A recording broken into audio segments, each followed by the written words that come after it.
The readings this weekend could not be more appropriate for what we need to talk about tonight.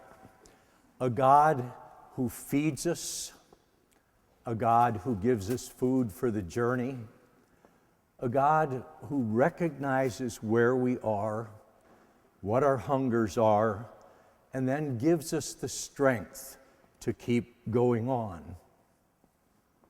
For all those who grieve, they know that one of the most important things is simply to put one foot in front of the other, to keep going on, to keep trying when they simply want to stop. Not just the readings are important for tonight, but the fact that we're having this reflection in the middle of the Eucharist, because it means this isn't a lecture about grieving. It's a reflection on God's Word, and it's a reflection in the context of us being brothers and sisters. If this were just a lecture, a person could be sitting here who just lost a loved one 2 weeks ago and could feel very much alone. But here, tonight, what we do, whether we are from Ohio, or Michigan, or California, or Mascouda, or Lebanon, or any place in our country, when we gather at this table, we are brothers and sisters. And it means that we take on a new relationship to each other. And it's a relationship of care. It says that those of us who are here tonight genuinely care about those who are grieving. All of us have grieved the loss of a loved one at some point in our life. But tonight, for those whose loss was very recent and whose pain is still very fresh and where the wound is very raw, all the rest of us say to you, you are not alone. And we're not simply giving you words of you have our sympathy. We're saying to you, we really care what you're going through. We really try to appreciate the great pain that you are feeling at the moment. That's so important because what it says is we're not just reflecting, we're not just thinking, but we're learning from each other. You know, for those of you whose loss is recent, you could have done what the disciples did, and that's simply lock themselves away from the world in fear and be afraid of life.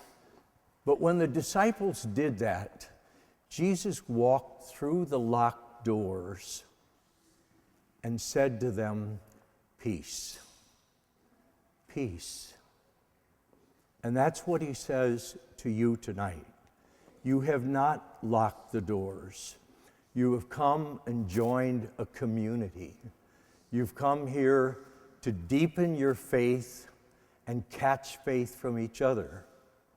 You've come here tonight to borrow our hope.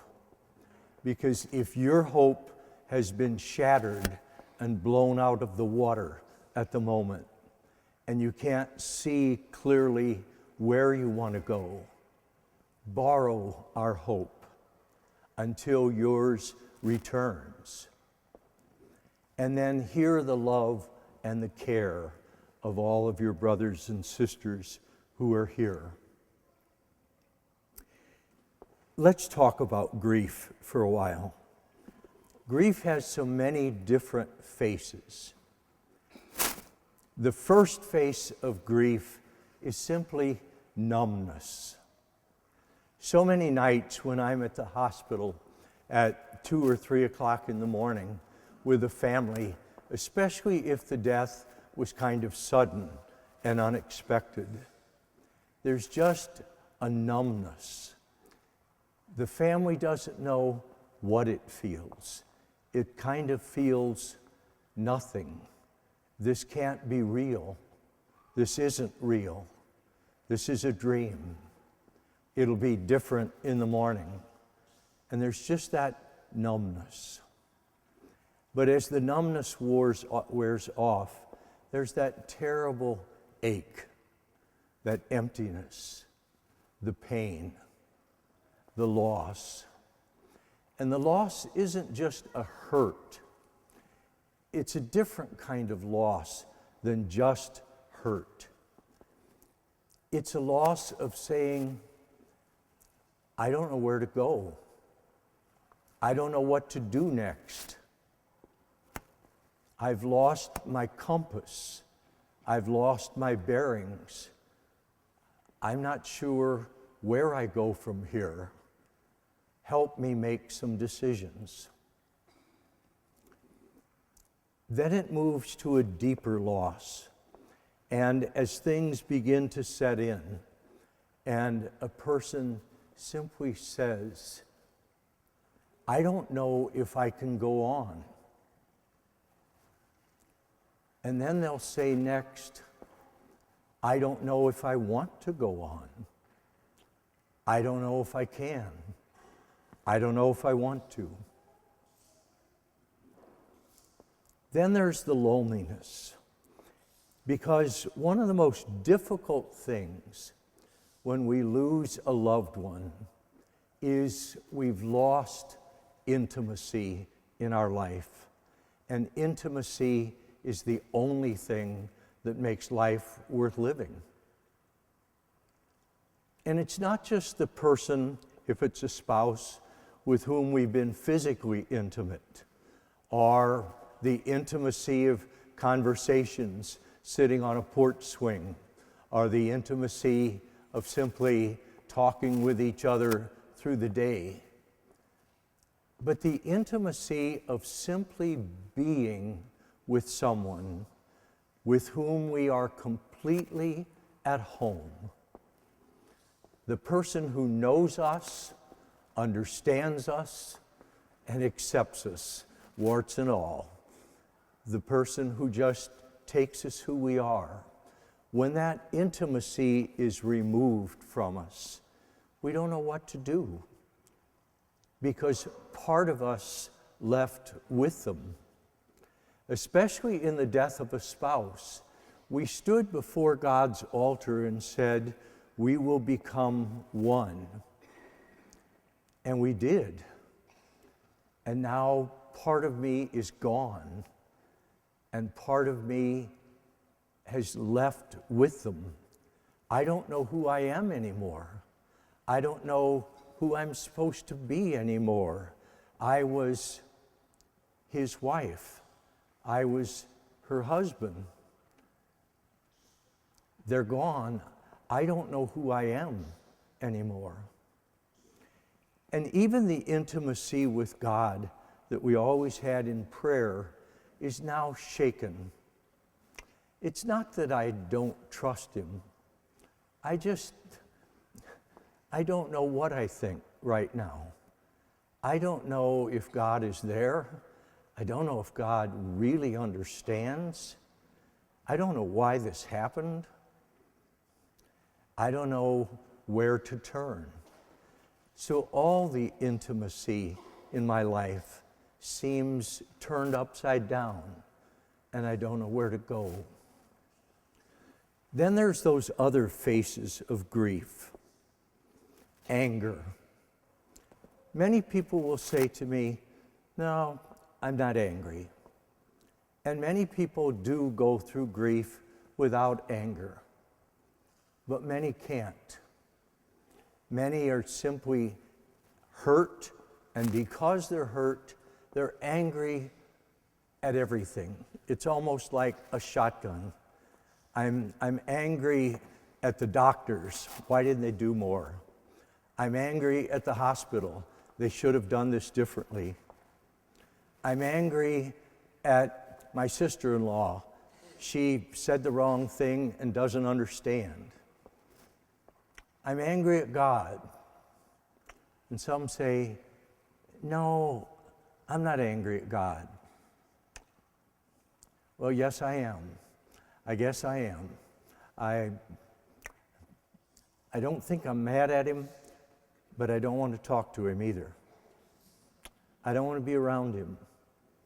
He understands that completely. He appreciates that completely. He understands that. But then there's that other part of grief that we don't talk about enough, and that's the fear. The fear of grief. Am I going to be all right? In my faith, I know there's an afterlife, and I know that the person I loved is with God, and I know the person I loved is okay. The fear is, am I going to be okay? I know there's life after death, and I'm a faith-filled person. That's why you're here this evening. I believe in life after death. I know there's life after death. I know they're with God. But the question I have in my mind is there life after death for me? I know there's life after death for her or for him. They're with God. But is there life after their death for me? Am I going to be okay? Am I going to have a life? Or is my life over? That fear is very, very real and very, very deep in many people. Can I make it? Can I go it alone? Can I make it work? After the phases of grief, we have to talk about the uniqueness of grief. All of us look a little different. All of us walk a little differently. All of us talk a little differently. And all of us grieve a little differently. And then there's the different griefs. I've focused in the first part of this conversation with the grief of losing a spouse. But there's that unique grief of losing a child. Maybe the most painful grief in the world. I've often wondered if God's Son did not have to die, not just to save us, but because God understands that one of the greatest pains in the world is to lose a child. And he can at least say, when we come to him in our despair and grief, I understand because I also lost a son. I also had a child die.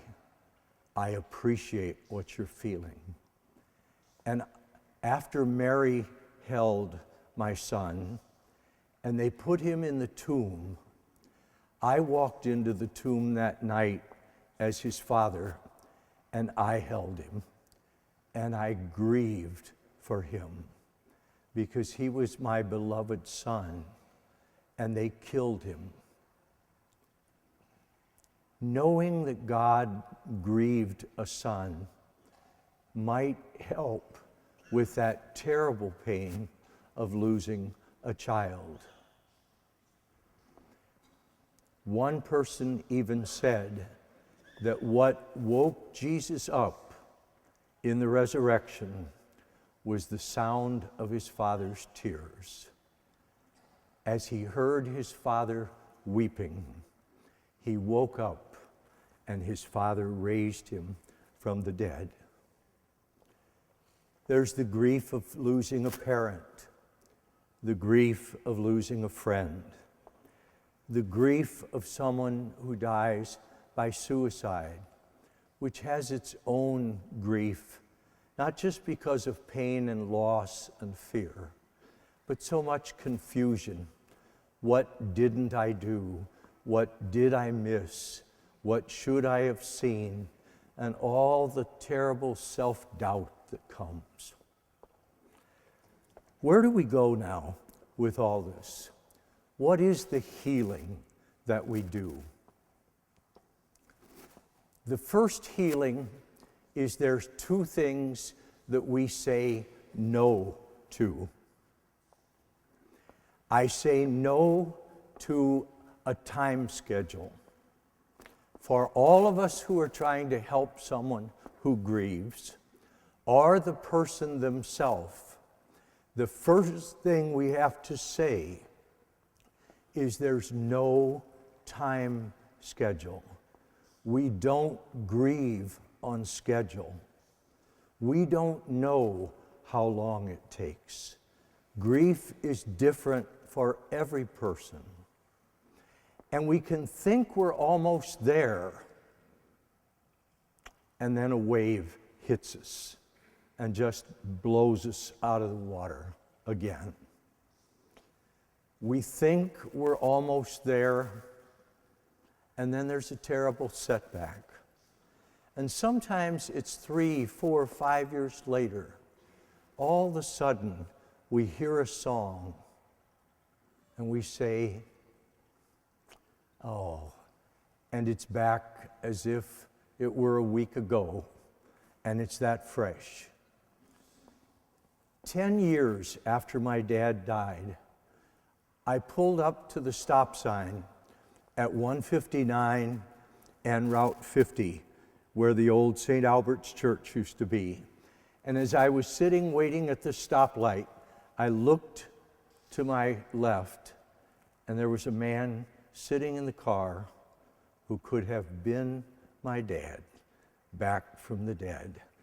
And it just jarred me, because it had been so many years, and here was my dad sitting right next to me. It wasn't him, but for me, it was, and it brought it all back. The second thing, the second no, is don't listen to anyone who tells you, and don't tell people you have to get over it. We don't get over it. We learn to manage the grief. But people are irreplaceable, and we don't get over losing people who are irreplaceable. Yes, we can manage, and yes, we move forward, and yes, we can move on with life with the support of our friends and the help of our God, but we don't get over the people we loved. It's not fair to them, and it's not fair to us. What are some of the things we need to do? The first is gentleness. When we are hurting, God is extremely gentle with each one of us. And He wants us to be very gentle with each other. Because part of grieving is second guessing. If I'd have known he was going to die, why didn't I just let him eat all that stuff he wanted to eat? But if I let him eat all the stuff I want him to eat, I second guess it the other way. If I hadn't let him do that, he would still be here with me. We lose either way because we beat ourselves up with second guessing. Gentleness is the first step. Gentleness is the most important. The second is naming all of our feelings, like I'm trying to do with us tonight. We have to name the feelings that we have, and we have to share them with someone. When someone says to us, well, you've got to just let go of those feelings. No man, woman, or child can let go of a feeling until that feeling has been heard, honored, appreciated, and respected. Only when we feel that our hurt and our pain has really been heard and honored and appreciated, then we can start to let it go a little. Otherwise, it's trying to tell someone to let go of a balloon that has about a third of it filled with water. I don't care how much you let loose of it, it's not going anywhere. It's too heavy. But once we share our feelings and share them with someone kind, and that they don't try to fix it, but they just listen and care, then we're moving the right direction. A third thing is honesty. Being honest with where we are and being honest with God.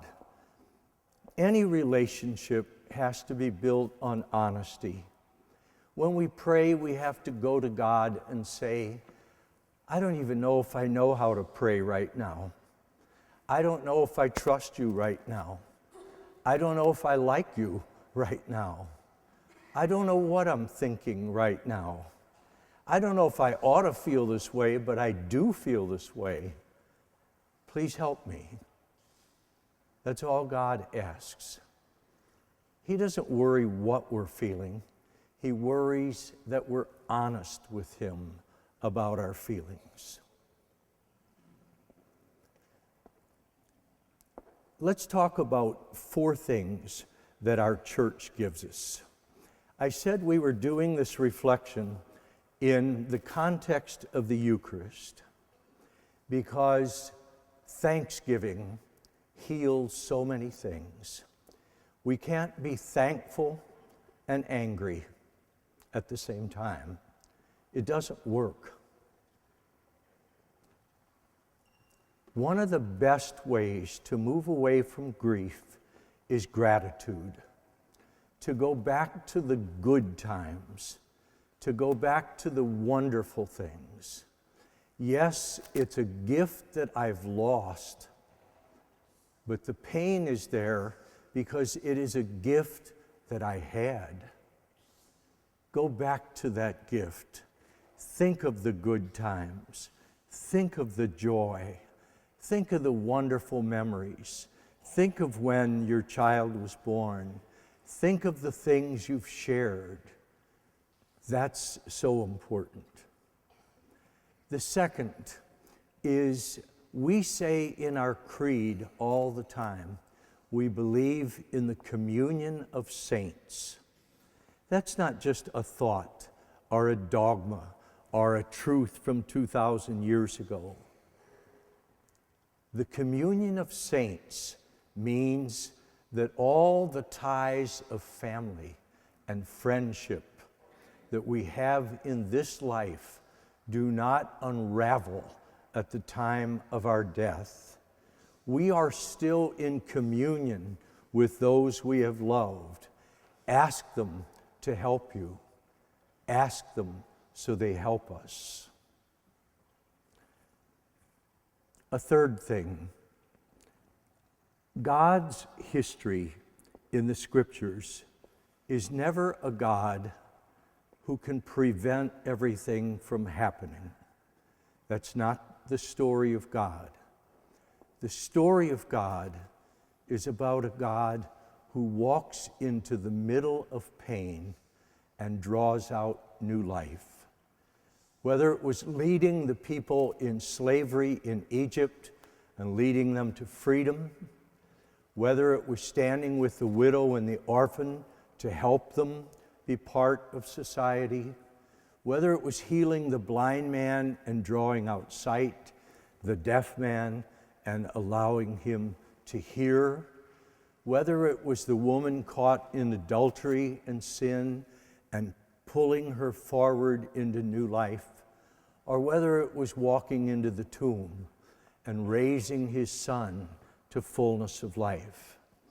The history of our God is that he walks into pain and draws out something new. If we believe that with everything in us, then in our grief and our pain, we walk to our God and ask him to call out new life, not only for the person we lost, but for ourselves. I want to conclude by talking about the kind of healing that we do want. When we've lost a loved one, we don't want complete healing, and we shouldn't, because we don't want the loss of a loved one to be like a cut that once it heals over, we don't even know it was there. That's not fair to them or fair to us. There will always, even when we are healed, be a gap. I want to end with a little saying from Dietrich Bonhoeffer, who was a theologian who suffered greatly during the Second World War at the hands of the Nazis. And so that you don't have to just remember this, there will be a copy for anyone who wants them as you leave tonight. Listen to what he says about the healing that we really pray for tonight. Nothing can make up for the absence of someone whom we have loved, and it would be wrong to try to find a substitute. We must simply hold out and see it through. That sounds very hard at first, but at the same time, it's a great consolation. For the gap, as long as it remains unfilled, preserves the bond between us. It's nonsense to say that God fills the gap. God doesn't fill it, but on the contrary, keeps it empty, and so helps us to keep alive our love and communion with each other, even at the cost of pain.